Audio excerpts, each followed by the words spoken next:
Bueno, ¿qué tal? Esta sería la clase 2 y como habíamos visto en la primera clase introductoria con todos los conceptos, esta nos va a permitir leer los 7 apartados del libro Malestar en la Cultura. Vamos a ver hasta dónde puedo grabar ahora, aunque sea hasta el apartado 4 y después los últimos 3, veamos, o si lo puedo hacer todo en una clase, ¿sí? Porque a veces los videos son muy largos y por ahí son difíciles de subir. Pero bueno, ¿de qué trata el malestar en la cultura? Esa es la primera cuestión que vamos a ver. Los apartados no dicen apartados, tienen los números 1, 2, 3, 4, 5, 6 y 7. Y es un libro con el que vamos y venimos varias veces a lo largo de todo el programa, porque si bien no lo vamos a nombrar particularmente, todos los conceptos de Freud están en todos los textos que se van a ver. Bien, ¿qué vamos? Este es uno de los últimos libros que escribe muchos más, ¿no? Pero es uno de los últimos, por eso que tuve que dar los conceptos en la clase anterior. Bueno, ¿cómo empieza este texto? Empieza él en la primera hoja contestándole al amigo de él, porque él había escrito un libro anterior, que si quieren lo pueden leer y es interesante, que se llama El porvenir de una ilusión, donde está hablando de la religión. Y del concepto que él tiene de religión, que cuando lean el Malestar en la Cultura van a ver que entre medio de eso está todo el tiempo el concepto que él tiene de religión. Entre otras cosas, se lo digo rápidamente, una de las cosas que dice que es un delirio colectivo, y ya sabemos que si habíamos prestado atención en la clase anterior y en el resumen, los únicos que deliran son los psicóticos, con lo cual ya tenemos una idea cercana a lo que piensa que es la religión, ¿no? Y luego acaba de hablar del desamparo infantil y demás. Con eso hace alusión a la necesidad de la religión. No por esto él no es un religioso, todo lo contrario, es un judío conservador, y por supuesto que es muy religioso. Eso no significa que pueda teorizar sobre eso. Bueno, ¿qué le va a contestar? La primera parte hace todo un relato. Si escuchan un sonido, es el sonido de la computadora, que hace un ruidito cada tanto, por las dudas. Bueno, él le va a contestar al amigo, le dio a leer, dice que el amigo es una persona que respeta mucho, hace toda una cosa en la primera hoja, y el amigo le dice que acuerda con él en casi todo lo que él dice, salvo en que él tiene un sentimiento religioso, o sea, un sentimiento de integrarse. Ese sentimiento religioso lo va a definir el amigo como un sentimiento oceánico, en donde él se integra con el resto del mundo, y esa es la sensación que la religión le produce, la religiosidad. Y eso, él le pregunta a Freud si él ha sentido esa sensación. Y Freud va a decir que él nunca tuvo ese sentido, ese sentimiento oceánico, esa sensación de completarse con el mundo que tienen los religiosos. Y en todo caso, lo más cercano que él puede decir que se acerca a esa idea de completud sería algo así como la mismidad, va a decir más adelante, como el hecho de que el yo se extiende con el mundo. Él dice, mi yo se puede extender con el mundo, claro. ¿A qué hace referencia cuando dice eso? Hace referencia a la niñez. O sea, yo ya les dije antes que antes de que se construya el yo, cuando en el primer añito el bebé se siente que el mundo y lo que tiene alrededor es su prolongación. Eso es puro líbido narcisista. ¿Por qué? Porque es él y el mundo es su construcción, es una prolongación de él. Bueno, él va a decir que lo más cercano a ese sentimiento de comunión con el mundo exterior, con los objetos del mundo exterior del que el amigo habla en función de la religiosidad, es la mismidad. O sea, ese yo extendiéndose. Pero ahí pone algunas objeciones. Está bien. Parece ser que esa sería la sensación. Ahora, cuidado porque yo no es todo lo que somos, como ya vimos. Se extiende hacia adentro en otras instancias de las cuales algunas no conocemos nada, por ejemplo, el inconsciente. Entonces dice, eso es lo más cercano que yo puedo tener a esa idea de mismidad que tiene su amigo, ¿sí? Y luego le va a decir que, bueno, que esa sensación de sentimiento oceánico él no la tiene. Y en todo caso va a decir, lo vuelve a decir más adelante en otros apartados, que la fuente y el origen, lo pone en latín, la fuente de origen de la religiosidad, en realidad tienen que ver con una forma de traer nuevamente a quienes nos protegieron cuando éramos chicos, que eran los padres. porque sentimos el desamparo infantil. El desamparo lo va a nombrar varias veces. Para que se entienda de qué está hablando con el desamparo, cuando uno nace, digamos, cuando uno estuvo dentro de la panza de la madre en el útero, estaba todo genial, no hacía falta nada, estaba todo calentito, uno era lo más importante, no había un otro, no había un exterior, no había una realidad. El día que uno nace y sale al exterior, uno se siente desamparado. El bebé no lo puede decir porque no tiene lenguaje, pero sí grita y llora, y en ese llorar, ¿qué está diciendo? Quiero volver a donde estaba. Así que no llora para comprobar que los pulmones estén bien. Llora porque no quiere estar en ese mundo. O sea, es la primera sensación de desamparo. Y todos pasamos por ahí. ¿Sí? No importa si nacieron por cesárea o por donde nacieron. Todos pasamos por ese momento. Y eso queda registrado en nuestra cabeza. O sea, nosotros sabemos lo que es el desamparo infantil. Sabemos lo que es el desamparo de quedarse solo en este mundo, más allá de que la que cumple la función madre esté ahí, porque fuimos sacados de donde estábamos completos, ¿sí? Que era el útero de la madre. Esa sensación queda, digamos así rápidamente se lo digo, de por vida. Mientras somos chicos no hay problema, porque cuando uno tiene miedo y es chico, yo, se mete a la cama de los padres, yo hay una tormenta, siente que ellos lo protegen. A medida que uno crece, uno se da cuenta que los padres, igual que nosotros, tienen los mismos temores, tienen las mismas debilidades y las mismas frustraciones. Entonces uno queda nuevamente desamparado, ¿sí? Ese sentimiento de desamparo es el mismo de la niñez, solo que está guardado en el inconsciente, pero que lo sabemos y lo sentimos, lo sentimos. Es el sentimiento que uno tiene cuando alguien se va de nuestra vida y nos abandona, ¿sí? Nos remite nuevamente a ese sentimiento que todos hemos sentido. ¿Qué sucede? Vamos a ir a buscar en la vida algunos, no todos, ¿sí? Van a ir a buscar otros padres que los suplanten. La religión son unos buenos padres. Entonces, él dice que la religión es producto de suplantar o poder corregir el desamparo, cosa que sabemos que no va a suceder. Pero bueno, es una ilusión, digamos, una ilusión de crear algo que en otro momento del texto lo voy a llamar delirio colectivo, porque es una alucinación. En las palabras de Freud, recuerden que esto es teoría, ¿sí? Más allá de lo que cada uno crea religiosamente.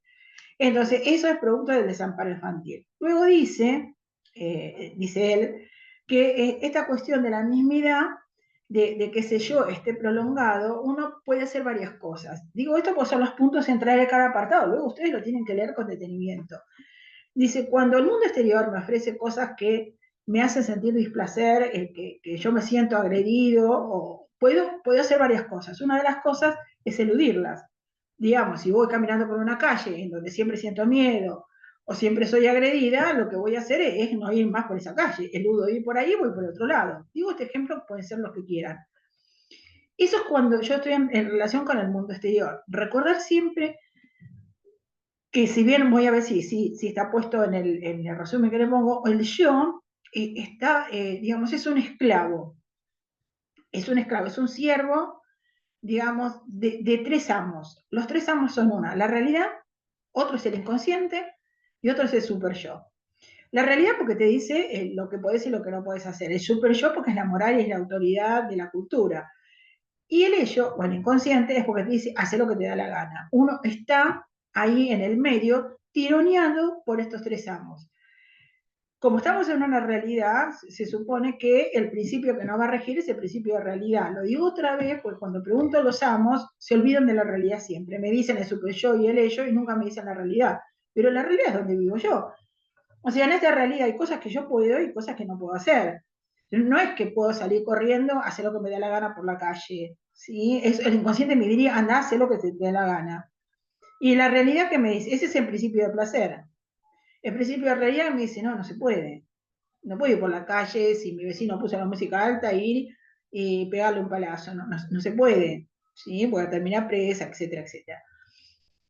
Entonces, hay ciertos requisitos para poder vivir ciertas renuncias, no son requisitos, son renuncias para poder vivir en cultura. ¿Sí? De eso se trata. En este primer apartado, hay otro concepto básico que es el concepto de, si bien no habla de esto, pero yo se los digo porque en el medio quiere decir todo eso, con todo ese párrafo largo, que es la conservación del psiquismo. ¿Cómo va a empezar esto? Diciendo él y describiendo dice la cuadrata, o sea, lo cuadrado de la ciudad de Roma. Entonces describe que va por la ciudad de Roma y que hay cosas viejas de los museos y de la, no sé, del Coliseo que ya no están, pero otras partes están, bla, bla, bla, que lo viejo no se conserva, etcétera, etcétera. Está haciendo una analogía, luego utiliza esta misma analogía pensando en otros, no sé, otros animales de la prehistoria, pero que ahora existen, pero que son diferentes, con los órganos del cuerpo, recordar que aparte de psiquiatra es médico.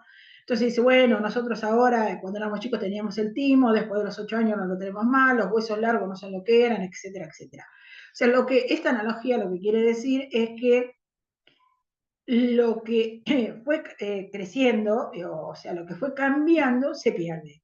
¿Sí? Entonces dice, en las ciudades, si la ciudad cambió, lo viejo de Roma ya no está más, o sea, se perdió. Entonces dice, pero hay algo que se conserva.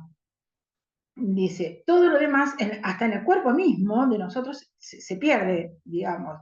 Si lo que yo tenía cuando era chica ya no lo tengo ahora. En todo caso está transformado, pero no es lo mismo. Sin embargo, hay algo que se conserva igual. A esto se llama conservación de psiquismo. Y él va a decir el psiquismo. En realidad lo que está diciendo, cuando dice el psiquismo, que se conserva como tal, está diciendo que de alguna manera en el inconsciente se guarda todo. Ya habíamos visto las características del inconsciente, por eso lo puse.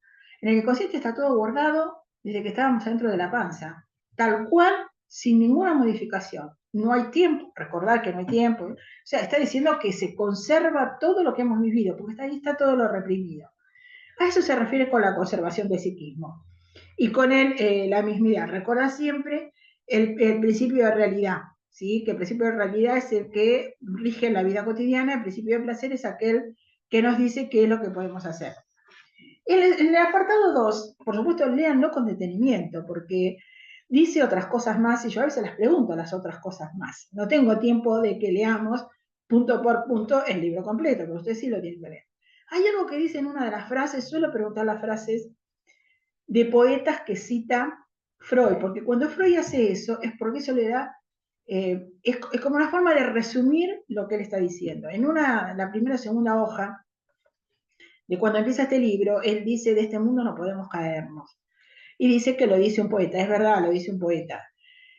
¿Qué significa que de este mundo no podemos caernos? Sí, él lo dice, bueno, el poeta este lo dice en función de alguien, de un personaje que se iba a suicidar y demás, ¿no? ¿Qué quiere decir con esto? Lo que quiere decir es que estoy en este mundo y me es inevitable sufrir. Yo no lo puedo cambiar, no me puedo caer, ¿sí? De este mundo, no me puedo ir, ¿sí? Acá es donde estoy, no importa dónde vaya. Voy a tener que renunciar a un montón de cosas igual para poder vivir en cultura. No voy a poder hacer lo que se me da la gana aunque viva en la punta de la Concagua sola, ¿sí? ¿Por qué? Porque estoy en cultura. Luego más adelante va a decir cuáles son los costos de vivir en cultura y de renunciar a un montón de estas cosas, pero de este mundo no me puedo caer. Esa es una de las frases que usa varias a lo largo de muchas metáforas, por eso hay que estar atento cuando él resume en una metáfora qué es lo que quiere decir. Quiere decir que lo que nos sucede en esta vida y en esta cultura es inevitable. Es lo que dije antes, lo que te toca, ¿sí? Pero es inevitable. En el apartado 2, él va a decir, básicamente hace todo, lean con detenimiento porque es muy metafórico lo que él escribe, ¿no? Muy poético, más que nada. Va a decir que esta vida es muy pesada, es decir, vivir recuerden que está hablando de los neuróticos, ¿sí? Vivir en cultura es complicado, es pesado, uno tiene que renunciar a un montón de cosas, entre ellas todas las cosas que están ligadas al placer, a lo placentero. Y la pregunta que se hace es básicamente, ¿qué es lo que buscan los hombres? ¿Qué es lo que quieren los hombres? ¿Qué es lo que más les importa? Que viene del otro apartado. Y lo que a los hombres les importa es la felicidad. Ahora dice, bueno, está bien, nos importa la felicidad, pero ¿podemos hallar la felicidad desde cumplir todos nuestros placeres? Dice, no, es imposible. Si nos regimos por el principio del placer, que es el principio que rige el inconsciente, donde está todo lo reprimido, todos los deseos, todo lo que desearíamos hacer, no se puede, digamos. Estamos en cultura, no puedo ir por la calle corriendo como se me da la gana, hay cada uno sacándole las cosas a otro, teniendo sexo con cualquiera, etcétera, etcétera. Todas esas cosas que teníamos reprimidas no se pueden, porque estamos en cultura. Entonces, desde ese principio, el principio de placer, olvidarlo no es posible, ¿sí? Entonces él dice, bueno, hay otra forma de encontrar la felicidad, que sería evitar el dolor, ¿sí? Entonces, evitar el dolor, por ejemplo, o el displacer, mejor dicho, ¿no? Entonces, eludimos el displacer y parece que eso es lo más cercano a la felicidad. Y eso es otro de los caminos. Hay muchos caminos, dice él. Ahora, cada tanto tal vez podamos concretar algún placer, pero es muy esporádico y dura muy poquito tiempo, es muy efímero. Por lo tanto, la vida en cultura es bastante pesada, por así decirlo, ¿no?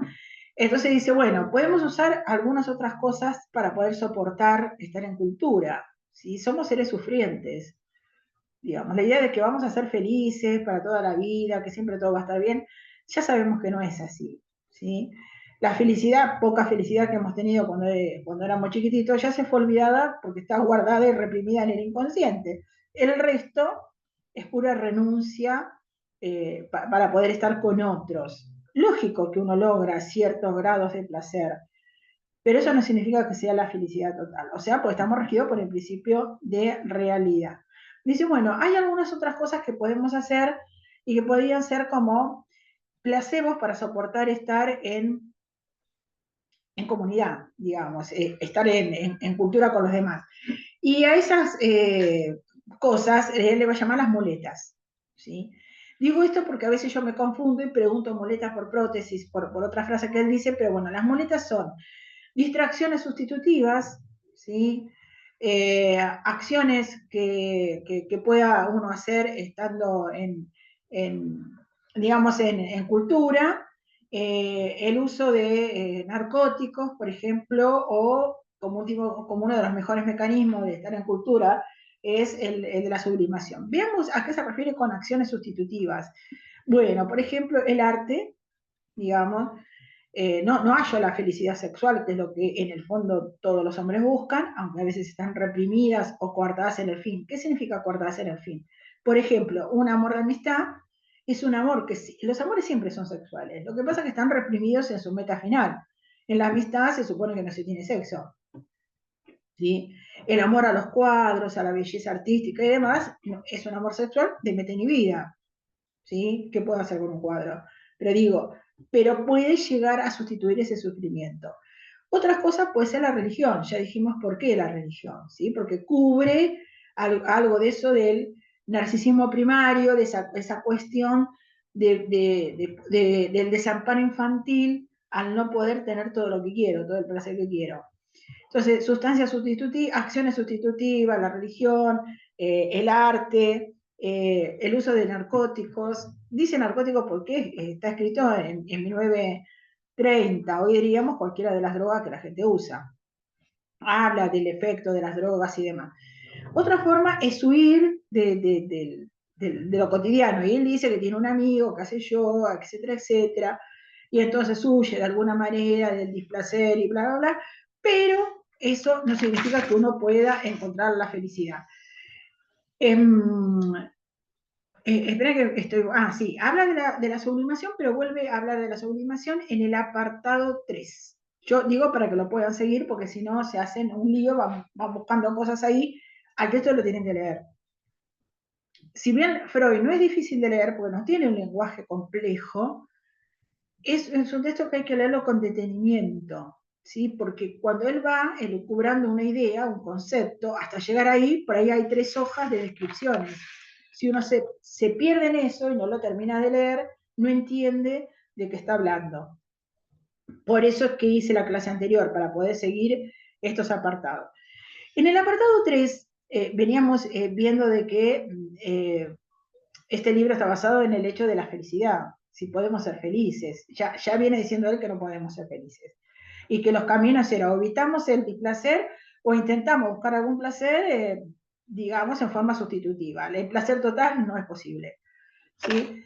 Con sustancias sustitutivas o acciones sustitutivas, el arte, la religión, no sé, la escritura, etcétera, etcétera, las amistades, de última, lo más extremo, el uso de narcóticos, todo lo demás. La belleza y todo eso. Bien, en el apartado 3, ¿de qué va a hablar el apartado 3? Porque acá sí habla de la sublimación. Y dice, hay varias fuentes de sufrimiento. Las fuentes de sufrimiento, dice él, son el mundo exterior, llamamos la naturaleza, yo digo naturaleza, el mundo exterior, ¿sí? El cuerpo, la degradación del propio cuerpo y la relación con nosotros. También habla de las instituciones, pero estas tres son las tres fuentes de sufrimiento. ¿Por qué las llama él fuentes de sufrimiento? Porque son inevitables. Todo lo que va a decir Freud son cosas que son inevitables.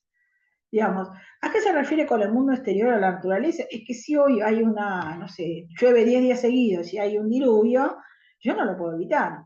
Digamos, y si se inunda todo, no lo puedo evitar. Más allá de por qué razón hay inundaciones o no, el cambio climático, no importa eso. Importa que la naturaleza hace lo suyo y cuando lo hace, si, no sé, hay un sismo, se abrió y se cayó todo adentro y otra cosa. Y yo no lo puedo evitar. La otra cosa es la degradación del cuerpo. Todos vamos a envejecer, no importa cuánto plástico nos pongamos, el cuerpo va a estar viejo igual. Se va a degradar y nos vamos a morir, eso es inevitable. La relación con los otros. Bueno, acá es donde viene lo más complejo, porque la relación con los otros es de todas la que más nos hace sufrir. Es la peor de todas. Y él lo dice acá y lo vuelve a decir más adelante otra vez. ¿Por qué la relación con los otros? Bueno, la primera cuestión de la relación con los otros es que digamos, si en esa relación con los otros está implicado el amor, por eso él lo dice de alguna manera sin decirlo con estas palabras, que amar es estar en riesgo. ¿Sí? Uno está sujeto a perder el objeto amado. Se llama objeto a otra persona. ¿Sí? En psicología objeto es persona, no, no es una cosa. El objeto amado se puede perder porque se muere, porque se va, porque nos deja de amar simplemente. O sea, uno está sujeto a que eso en donde uno ha puesto uno tanta libido, tanta energía, tanto amor sexual, se vaya en cualquier momento y nos haga sufrir. ¿Sí? Entonces uno está en riesgo porque está vulnerable. Entonces, eso de todo es lo peor, lo que pueda pasar. Dice él, por supuesto que hay gente que intenta, dice, no sé, los religiosos y demás siempre han dicho que bueno, que hay que huir del amor sexual y bla, bla, bla, por los sufrimientos, etcétera, y él dice, de todas maneras, todo el mundo apuesta al placer del amor sexual, por efímero y corto que sea. Luego en este apartado, voy mirando para no confundirme de apartado. En este apartado, aparte de las tres fuentes del sufrimiento, empieza a hablar de la cultura, ¿no? Y en este, cuando empieza a hablar de la cultura, dice que la cultura son producciones e instituciones que regulan, que nos alejan de los animales y nos regulan la relación entre nosotros. Eso es lo que es la cultura para él. Y dice que nosotros somos como dioses con prótesis. ¿A qué se refiere con dioses con prótesis? Como parece ser que ante lo inevitable de lo que la naturaleza nos puede hacer a nosotros, digamos, no sé, un sismo, una inundación, lo que sea que suceda, la naturaleza sigue su ritmo más allá de nosotros, ¿sí? Más allá que nosotros modifiquemos cosas y hagamos que las cosas sean peores a veces o que queramos hacerlas mejores. Ese es el principio de la dominación de la naturaleza. Dice, bueno, ¿para qué creamos entonces la ciencia? Dice, para dominar la naturaleza. ¿Sí? Entonces dijimos, con la ciencia dominamos la naturaleza. Entonces creamos cosas, por ejemplo, no sé, para ver más lejos creamos el telescopio, o sea, intentamos dominar la naturaleza. Para eso creamos, no sé, edificios, desagües, etcétera. Es decir, la ciencia parece que está dominando la naturaleza, talamos los bosques para hacer otros edificios, así después las cosas que pasan, ¿no? Y eso nos da la sensación de que nosotros tenemos un dominio sobre eso que es inevitable. En realidad no lo tenemos, porque después vemos las consecuencias. En realidad el hombre hace todo esto y hace la ciencia, según Freud, en de dominio de la naturaleza, como una forma de encontrar la felicidad, como una forma de sustituir el sufrimiento. A ver, si domino la naturaleza, a lo mejor podemos ser más felices. No, dice él, porque entonces por un ejemplo, si mi hijo, no sé, o el hijo del amigo, no sé cómo es, se va a estudiar lejos porque se creó el ferrocarril, entonces puede viajar. Entonces, como está lejos, se creó el teléfono para que yo pueda hablar, pero porque está lejos. Ahora dice él, si todo eso no se hubiera creado, si la ciencia no lo hubiera creado, él estudiaría acá cerca, no necesitaría el teléfono y tampoco existiría el ferrocarril. O sea, de alguna manera dice, volver a la cultura primitiva nos haría más felices. Luego concluye que no. ¿Sí? Pero esa es una de las razones, esto lo digo yo, por la que la gente después, a cierta edad, o después de muchas frustraciones, intenta irse a vivir al campo, en la búsqueda del Edén, de la cosa primitiva, y a ver si eso nos hace más felices, cosa que no va a pasar.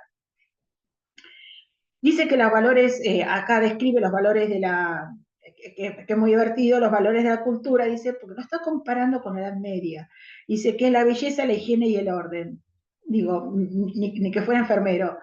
¿Sí? Porque estas tres cosas son tres cosas que más nos gustan a nosotros, ¿sí? Es que haya orden, que esté todo limpio y que sea bello. Bueno, la cultura moderna de la que le está hablando, recuerden que escribe en 1930, tiene que ver con esto. Dice, todo esto, de todas maneras, todo esto que hemos logrado en esta cultura moderna nos ha traído muchísimos sufrimientos. ¿Sí?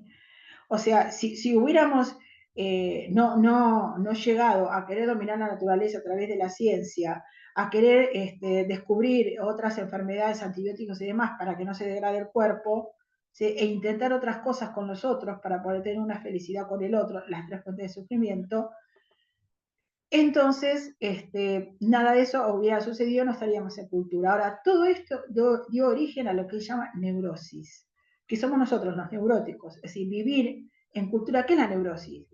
Es una estructura clínica psíquica en la cual los sujetos estamos en cultura, podemos convivir con otros, pero a costa debemos renunciar a un montón de cosas. Y eso nos hace sufrir. ¿Por qué? Porque seguimos siendo mitad bichos, mitad animales y mitad sujetos racionales. Seguimos sufriendo por las cosas a las que tenemos que renunciar, pero es la única posibilidad de vivir con otros. Y uno es con otros, ¿sí? Si no, ¿cómo hace las cosas? En función de esto, él va a describir que la relación siempre es una relación en familia. ¿A qué se refiere con la familia? No está hablando de familias nucleares, está hablando en realidad de la familia de la época, pero dice que el hombre siempre tuvo al lado una mujer, una hembra, y con la cual tuvo hijos. Él se queda al lado de la mujer por una cuestión de satisfacción sexual y la mujer se queda al lado de él para tener la prole. Ese es el origen de la familia y de la cultura. Bien, acá dice que somos dioses con prótesis por esa razón. Pues necesitamos de los artefactos, nos parecemos que somos dioses, pero no es así. También dice que la cultura ha permitido el surgimiento de la justicia, o sea, no es la libertad individual lo que prima, sino la libertad con otros. Por eso hemos renunciado a nuestros placeres individuales. Pero es una renuncia, no es un olvido. Con lo cual, cuando la cultura no nos ofrece lo que queremos, nos volvemos a comportar como animales. Eso lo va a decir, él lo toma porque lo dice más adelante de vuelta, tomando a un autor de la ciencia política que se llama Hobbes, que escribe esto, ¿no? Que escribe que nosotros tenemos un contrato en donde hemos creado el Estado sería vivir todos juntos, y renunciamos a nuestros intereses individuales en función de un interés colectivo que vivir con los demás, a cambio de que nos ofrezcan siempre las cosas básicas. Que haya una ley que nos proteja, que tengamos la comida y las cosas básicas para vivir. No lo dice en estos términos. Este es otro autor, Hobbes. Él lo está tomando de Hobbes. Pero cuando esas cosas no suceden, ¿sí? Entonces lo que pasa es que nos volvemos todo para atrás y nos vamos otra vez a lo que se llamaba estado de naturaleza. ¿A qué se refiere con esto? Digamos, este otro autor del que hace referencia, cuando él dice esta cosa, está haciendo referencia a ese autor. Es que, por ejemplo, la actualidad sería como cuando las cosas van mal y no tenemos lo que supuestamente el Estado debe garantizar, no sé, asaltamos los supermercados, ¿sí? Por ejemplo, digamos. Este sería el apartado 3. En el apartado 4, voy mirando para que no se mezcle, ustedes deben leer todo. En el apartado 4 habla de la familia, ¿no? Y bueno, y acá dice que los fundamentos para vivir, como dije recién, para vivir con nosotros es, por un lado, el poderío sexual, o sea, que el hombre tenga a la mujer, o como sea, siempre se está pensando en una familia heterosexual, lo que no significa que ahora no sea de otro. Recuerden que está escrito en 1930, ¿sí? Entonces, tiene eso. Y por el otro lado, el cuidado de la prole. Con lo cual nace una cuestión que tiene que ver en un vínculo entre el sexo, ¿sí? Lo sexual, ¿sí? Eros, y la necesidad. ¿Cuál es la necesidad? Es que tengo una prole y la tengo que cuidar. La prole son los hijos. Acá en donde él hace referencia a la relación entre Eros y Ananke. Explico esto porque a veces yo lo pregunto y se olvidan de leer esta parte o se olvidan de la explicación que yo doy. Él da por entendido que ustedes entienden de lo que está hablando. ¿Qué quiere decir cuando dice que hay una relación entre digamos, entre el amor y la necesidad? Y le pone al amor el nombre de Eros, porque es la pulsión de vida, ¿sí? La pulsión del amor. Y a la necesidad el nombre de Ananké, ¿sí? La necesidad es que tengo la necesidad de cuidar a mis hijos y de tener las cosas básicas para vivir. Está haciendo referencia a la mitología griega. Hay un libro escrito que se llama El banquete de Platón, en donde tiene varias cosas, pero una de las cosas que describe es el nacimiento del amor. ¿Y cómo lo describe? Resulta que no está acá en este libro, pero él hace referencia a eso, por eso se los digo, pues si no, no se entiende para qué trae esto. Vean por qué lo trae, ¿sí? Esta es una conceptualización que Freud hace de lo que el amor es. El amor es eso, es un recurso y es una necesidad. Ambas cosas a la vez juntas. Por eso es que nos pasan las cosas que nos pasan. Bueno, dice que había en el libro de Platón, en el banquete de Platón, había una fiesta en donde iban todos los dioses del Olimpo, ¿sí? Uno de los dioses que más todas las otras diosas lo querían y lo amaban era el dios Eros, ¿sí? Se llama Eros o recurso en su traducción, es lo mismo. ¿Por qué? Porque era muy bello.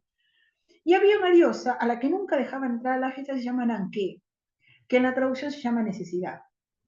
Bueno, esta diosa no la dejaban entrar porque siempre estaba por diosera y demás. Hasta que un día en una de esas fiestas se descuida el que cuida la puerta y Aranqué se mete a la fiesta. Lo busca Eros, lo emborracha, tiene sexo con él y se queda embarazada. De ese embarazo nace alguien, a ese hijo le van a poner el nombre de amor. Ese amor es el hijo entre el recurso y la necesidad.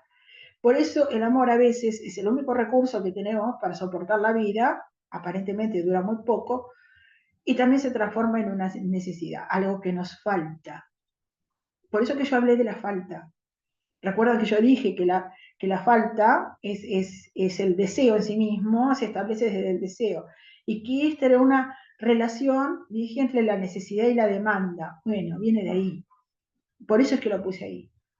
O sea, el amor parece ser algo que nos va a solucionar la vida, nos va a dar la felicidad, cosa que no es cierta, y aún sabiendo de que no, que vamos a perder, ¿sí? Porque el otro siempre se va a ir por estas tres cosas que dice Freud, o porque se muere, o porque nos deja de amar, o porque se va para otro lado, ¿sí? Pero el otro siempre se va. Al otro no me refiero al otro de una pareja, nada más. El otro puede ser un trabajo, puede ser un amor, puede ser una pareja, puede ser un hijo, puede ser lo que sea. Pero el otro siempre se va. Hasta por una cuestión de tiempo.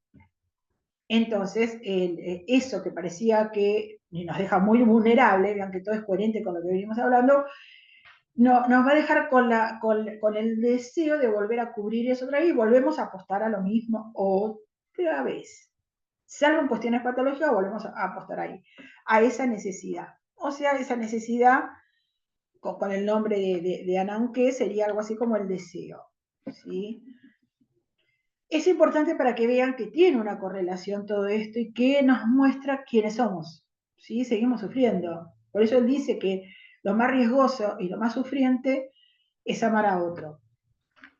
Entonces, el problema del amor, bueno, acá empieza a hablar de algo que luego va a decir en el apartado 5, creo que ya lo tengo todo anotado para no confundirme y poder ir hasta ahí, a ver si en el apartado 5, a ver, dice, deja abierta la posibilidad de hablar de amar a todos los demás. ¿Por qué? Porque en un momento dice, bueno, uno puede hacer un montón de cosas, pero hay gente que para no sentirse vulnerable al amar a una sola persona, lo que hace es que dice, amo a todo el mundo. Por ejemplo, a los religiosos y demás. Amamos a todo el mundo, amar al prójimo, habla. Listo, va a ser todo un cuestionamiento en el otro apartado. Apartado 5, si vamos bien, si todo está bien. Bueno, en el apartado 5, lo que va a decir él es que somos criaturas agresivas, ¿sí? Ya lo habíamos dicho la otra vez. ¿Por qué es importante acá cuando él habla de que somos criaturas agresivas? Porque la agresión es un derivado de la pulsión de muerte, ¿sí? Acá es la primera vez que él habla de una derivación de la pulsión de muerte. ¿Qué es ser agresivo? La agresividad no es mala, la violencia es mala, pero la agresividad no, porque necesitamos ser agresivos para, no sé, no sé, para matar un pollo y hacerlo al horno, ¿sí? Lo que yo dije antes. Y eso está derivado de la pulsión de muerte. Sí, necesito ser un poco agresiva para ir por la calle y cuando tironean para sacarme la cartera, tironear yo para que no me la saquen. Digamos, si no tengo un mínimo de agresividad, no puedo andar en esta vida. Ahora, no puedo ser agresiva todo el tiempo, ¿sí? No puedo porque tengo que convivir con los otros, pero eso está en mí todo el tiempo. Eso está en mí. ¿A qué se refiere con esto? A que él dice que como una frase que dice que no viene necesariamente del catolicismo, que es la frase amar a tu prójimo como a ti mismo. Entonces él dice, ¿por qué debería amar a mi prójimo como a mí mismo? A mí el amor no me sobra, y dice, para mí mi amor es muy importante y se lo doy, no sé, a sus hijos, a su mujer, a los hijos de sus amigos que son importantes para él, pero ¿por qué darle a un extraño? Porque el prójimo, ¿quién es? Un extraño. Dice, ¿por qué? ¿Por qué se lo merecería? En todo caso, se lo daría si se lo merece. Bueno, hace todo un cuestionamiento con eso, de quién se merece o no se merece, con tal de que no está de acuerdo con esa frase de ninguna manera. Propone otras frases y demás. La conclusión de todo eso que viene del apartado anterior es que, ¿por qué no amar al prójimo? O sea, al extraño como a ti mismo. Por una razón primordial. Porque el extraño es un agresivo, o sea, es un hostil. Yo lo único que puedo esperar de un extraño es hostilidad y agresividad. Eso no significa que lo vaya por la vida amando a todo el mundo. Ahora quiero ver si cualquiera de ustedes sale a la calle y abraza al primero que pasa por la calle y le dice que lo amo, seguramente o termina con alguna situación agresiva o violenta o termina internado, ¿sí? En algún psiquiátrico. No sucede eso, ¿sí? La forma más sutil que tenemos para ver esas cuestiones tienen que ver con la gente que va por la calle hablando del evangelio y demás, con todo el respeto que me merece, pero digamos es lo más cercano a esta idea. Freud va a decir que no, porque el otro es un extraño. Y en un momento que viene hablando de esto de que somos hostiles y demás, va a decir algo interesante en este apartado, que es el apartado 5, que dice, bueno, a ver, ¿de qué otra manera podríamos ser felices? Y dice, ay, bueno, hay algunos, y dice, comunistas, se está refiriendo a Marx, ¿sí? Que dicen que si cada uno de nosotros no tuviera la propiedad privada, porque ¿qué propone el comunismo? Que no tengamos propiedad privada, que la propiedad no sea de nadie en particular, sino que todos la podemos disfrutar. De eso, de hecho, fue la Revolución Rusa en 1917 en Europa, en donde nadie tenía una propiedad, sino que todas las propiedades se iban usando a medida que la gente las necesitaba. Es el comunismo, básicamente. Y él dice, no es que Freud no sea comunista, lo que dice Freud es que aunque le sacáramos la propiedad privada a la gente, eso no disminuía la hostilidad. Ese tipo de comunidad toda junta en donde no tienen lo propio, no nos hace mejores y no nos va a hacer felices, dice él. ¿Por qué? Porque aun cuando nos saquen la propiedad privada y tengamos una propiedad común para todo el mundo, no vamos a pelear por otras cosas. Dice, por ejemplo, por las mujeres, los hombres, o al revés, o por otras cuestiones materiales. Eso no es el origen de lo que nos sucede, es que somos agresivos. Y entonces eso no modificaría, digamos, la idea que tiene en todo caso los comunistas de que si sacábamos una propiedad privada seríamos menos hostiles. En este apartado, que es el apartado 5, también toma la frase otra vez del autor que yo le dije antes, se llama Hobbes, y dice, eso cito tal cual, homo homini lupus. ¿Qué significa? Está dicha en latín. Es la frase que usa Hobbes en un libro que se llama Leviatán, que significa el hombre es el lobo del hombre. ¿Qué significa que el hombre es el lobo del hombre? Es que llevamos un lobo adentro. ¿Quién es el lobo? El inconsciente. Eso es lo que llevamos adentro. Y ese inconsciente está articulado con nosotros todo el tiempo y no lo podemos controlar tan fácilmente. Poder controlarlo significa tener bien estructurada una barrera de la represión y recordar que la barrera de la represión y la censura es lo que construyeron nuestros padres con nosotros, mami y papi. Si esa barrera no está bien construida, en todo caso, está bastante agujereada y tenemos problemas en esa falta que no tenemos, y seremos psicóticos. Y si no tenemos barrera de la represión ninguna, porque no se ha construido, digamos, seremos perversos, o sea, psicópata. El psicópata no tiene barrera de represión. Todo lo que tiene el inconsciente pasa y lo va a realizar, a donde le venga y como le venga. Si lo que le pasa tiene que ver con deseos con los niños, va a ser un pedófilo. pero no lo puede evitar. ¿Por qué? Porque no tiene represión. Esto no lo justifica. No tiene cura, de ya se los digo, no tiene cura. Un pedófilo, cualquiera de las necrofilias, el voyerismo, el fetichismo, nada de eso tiene cura. Lo que se puede es eh, hacer algún tratamiento para que se frene, pero no se cura, porque nadie cambia de estructura. ¿Sí? Lo vuelvo a decir otra vez por las dudas para que no se olviden. Bueno, hasta acá creo que vamos con el apartado 5. No voy a seguir con los otros dos apartados porque los otros dos apartados tienen algo más interesante que tiene que ver con el sadomasoquismo, la culpa y algo de tótem y tabú que él trae así, pero que se los tengo que explicar porque está haciendo referencia a otro libro y si no se haría muy largo. Hasta acá el apartado 5, por favor léanlo. Después que lo hayan leído, como siempre hacemos, ustedes pasarán las preguntas y Patricia me las pasa a mí o las suben en Word, no sé, como sea, por favor no al foro, porque se llena el foro y de ahí no puedo leer. Y en la próxima clase, si las puedo leer, las contesto, pero la única forma de que yo conteste preguntas es que ustedes hayan leído. Si ustedes no leen, no van a saber qué preguntarme. Hasta la próxima clase.